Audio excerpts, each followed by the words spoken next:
It was a cold, quiet night when Sarah found herself alone in her small apartment. Her roommates had gone away for the weekend, leaving her to enjoy the peace and quiet. Sarah had always been an introvert, preferring her own company to others, so the idea of a weekend alone sounded perfect. She settled into her bed, pulling the blankets up to her chin as she scrolled through her phone. Hours passed, and the silence became comforting. The only sounds were the faint hum of her heater and the occasional car passing by outside. But then, just as she was about to drift off to sleep, she heard it, 3 slow, deliberate knocks at her front door.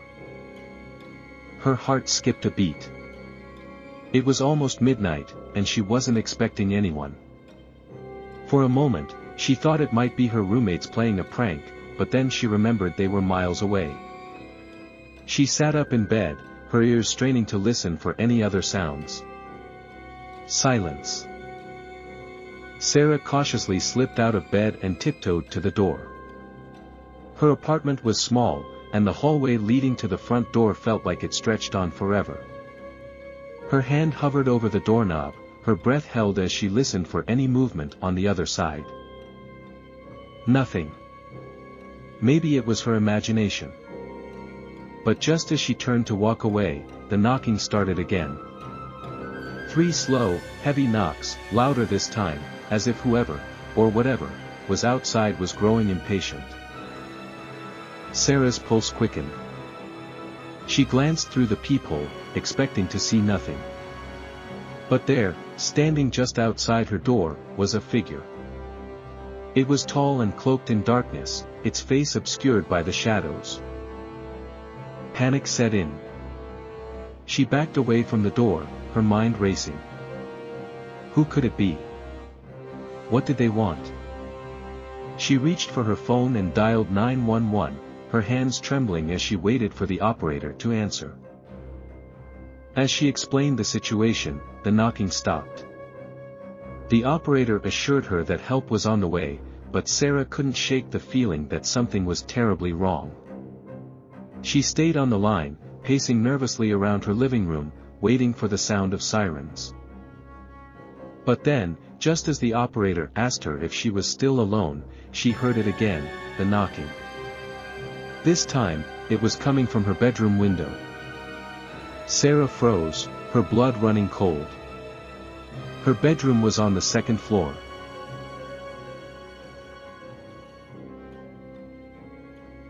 David had always been a night owl.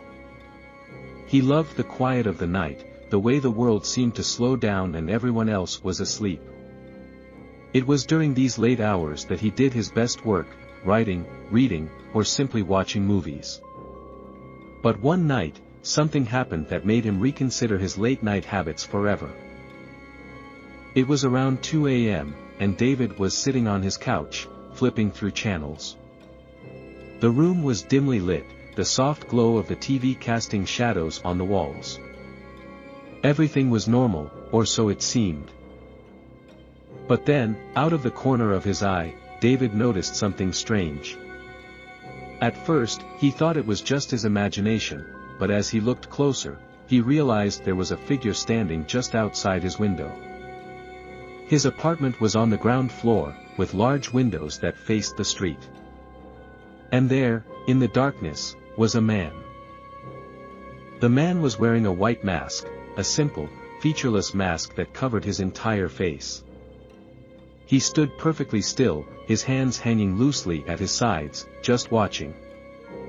David's heart pounded in his chest as he stared back, frozen in place. For what felt like an eternity, neither of them moved. The man didn't knock, didn't speak, didn't do anything but stare. David's mind raced, trying to figure out what to do. Should he call the police? Should he confront the man? But before he could decide, the man slowly lifted his hand and waved. It was a slow, deliberate wave, as if he knew David was watching him. Then, just as quietly as he had appeared, the man turned and walked away, disappearing into the night.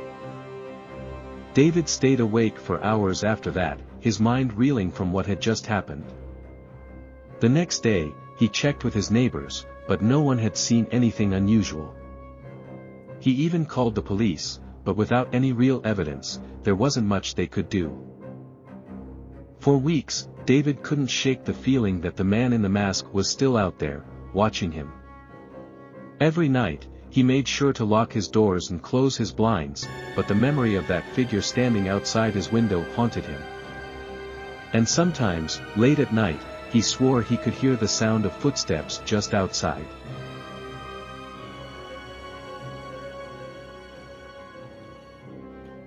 Emily was used to taking the late bus home. She worked the night shift at a local diner, and by the time her shift ended, the streets were mostly empty. The bus ride home was usually uneventful, just her and a few other night owls making their way through the quiet city. But one night, something happened that left her questioning her safety in the most familiar places. It was a typical Friday night, and Emily boarded the bus as usual. She found an empty seat near the back, plugged in her headphones, and settled in for the ride. There were only a handful of other passengers, most of them dozing off or lost in their own world. But as the bus made its way through the city, Emily started to get the feeling that someone was watching her. At first, she brushed it off, thinking she was just being paranoid. But the feeling persisted. She glanced around the bus, trying to see if anyone was paying her any attention. That's when she saw him. A man, sitting a few rows ahead, staring straight at her. He didn't blink, didn't look away, just kept his eyes locked on hers. Emily's heart raced as she quickly averted her gaze. She tried to ignore him, focusing on the music playing in her headphones, but the uneasy feeling wouldn't go away. Every few minutes, she'd steal a glance at the man, and every time, he was still staring. The bus made its usual stops, and slowly, the other passengers began to get off. But the man stayed. And as the bus grew emptier, Emily's fear grew stronger. Finally, it was just the two of them left on the bus. The man hadn't moved, hadn't spoken, but his eyes never left her. Emily's stop was coming up, and she knew she had to get off. But the thought of walking past him, of being alone with him on the dark street, made her stomach turn. The bus pulled up to her stop, and Emily quickly gathered her things, hoping the man wouldn't follow. But as she stood up, so did he. Her pulse quickened as she hurried to the front of the bus, the man's footsteps echoing behind her. The bus doors opened, and Emily stepped out into the night. The man followed, keeping a few steps behind her as she walked down the empty street. Emily's mind raced as she tried to think of what to do. Suddenly, she remembered her phone. She pulled it out and pretended to make a call, loudly talking as if someone was waiting for her just up the road. The man hesitated for a moment, then turned and walked in the opposite direction. Emily didn't stop walking until she reached her apartment, her heart pounding in her chest. She never saw the man again, but from that night on, she always made sure to keep her phone ready, and her eyes open, whenever she rode the bus. Moral lessons from the stories. Trust your instincts. In each of these stories, the characters felt something was wrong before anything truly terrifying happened. Trusting your instincts can sometimes be the key to staying safe. Stay alert, even in familiar places, whether it's your own home, a bus you ride every day, or a quiet neighborhood. Danger can strike in the most ordinary places. Be prepared.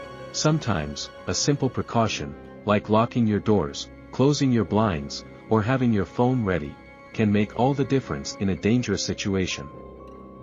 Each of these true stories reminds us that the world is not always as safe as it seems, and sometimes, the scariest encounters happen when we least expect them.